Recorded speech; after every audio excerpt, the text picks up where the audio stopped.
John Maynard Keynes was a brilliant British economist whose ideas changed the way governments think about money, jobs, and the economy.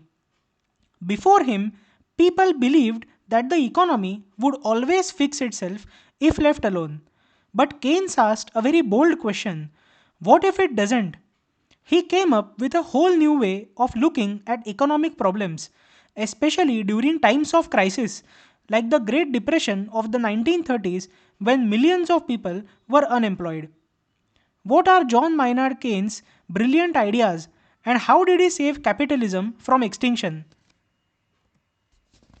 His first theory is the theory of aggregate demand.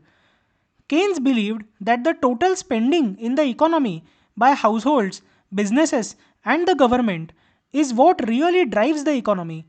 This total spending is called as aggregate demand. It matters because if people and businesses spend less amount of money, then fewer goods are bought. Businesses, as a result, earn less money, due to which they lay off workers, and the economy spirals downward into a recession. The economy can get stuck in a low spending, high unemployment trap. It will not always recover on its own. This is what Keynes mentioned. What was the solution? According to Keynes, government should step up in such a scenario and alter its fiscal policy. Keynes said that during bad times, the government must spend more amount of money, even if it means borrowing money. Because if people are not spending, then the government should fill in the gap by building roads, schools, bridges, public projects, infrastructure, etc. In these projects, they should hire more workers and pay them salaries, that is, give money to people through subsidies, salaries, benefits, etc. Government should also cut taxes so that there will be more purchasing power left in the hands of the people. Government spending can kickstart the economy when private spending dries up. This was a revolutionary idea because earlier economists believed that the governments should stay completely out of the economy. But Keynes objected to this.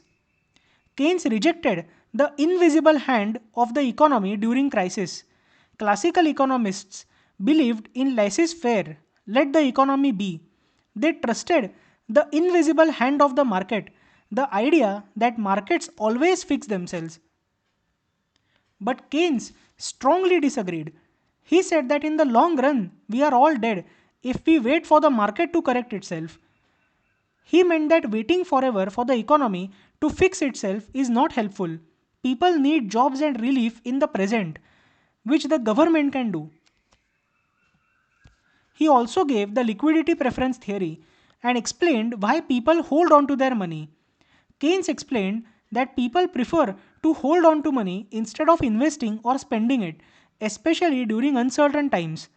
He said that people hold money for three reasons: for transactions, that is, daily spending, for precautionary measures, in case something bad happens, and for speculative purposes, because they think that interest rates might change, so they wait.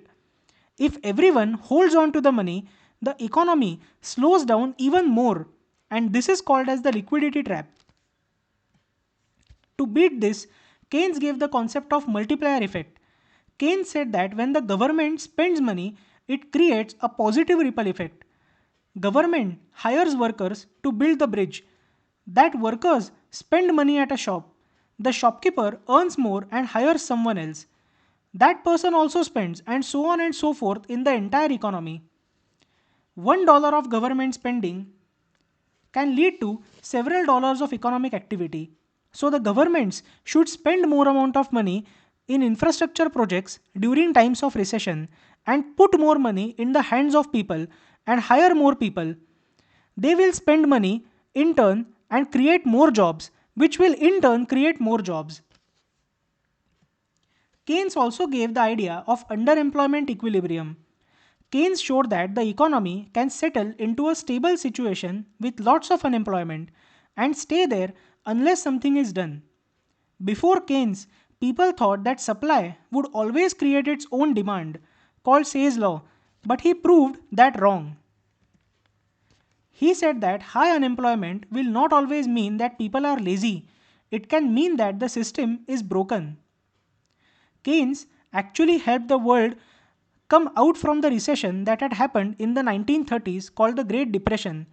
It was Keynes' ideas that were adopted by Franklin Delano Roosevelt, the President of the United States. His New Deal, which was based on Keynesian economics, helped the United States and the rest of the capitalist world come out of the Great Depression.